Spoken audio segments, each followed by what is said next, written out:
একটি শান্ত সকাল, সুমন তার প্রিয় দাদুর পাশে বসে। চারপাশে পাখির মধুর গাওয়া, গরুর হাঁটার শব্দ, আর বাতাসে ধানের গন্ধ ভাসছে।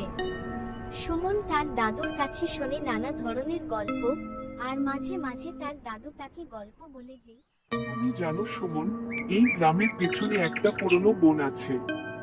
শুনেছি সেই বনে একটা গোপন দরজা আছে, তবে সেটা সবাই দেখতে পায় না।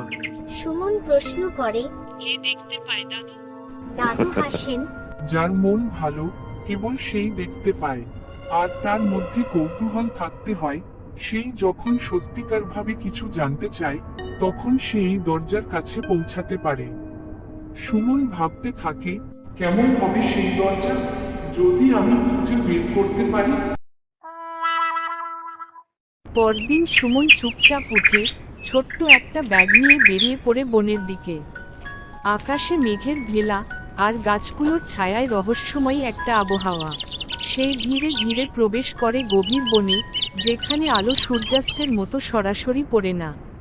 বাতাস শীতল, আর পায়ের নিচে শুকনো পাতাগুলো শস্য আওয়াজ তুলছে।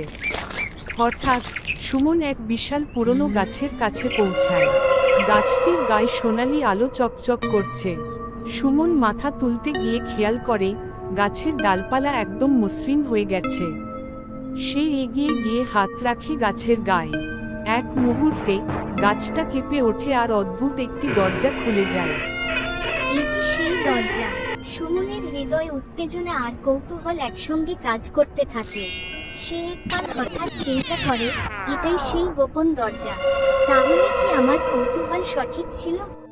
দরজার মধ্যে প্রবেশ করতেই সুমন দেখতে পায় একটি জাদুকরী দুনিয়া। চারপাশে রঙিন আলো, বাতাসে মিষ্টি সুর বাজছে। গাছগুলোর পাতা যেন নিজেরাই কথা বলছে, আর ছোট ছোট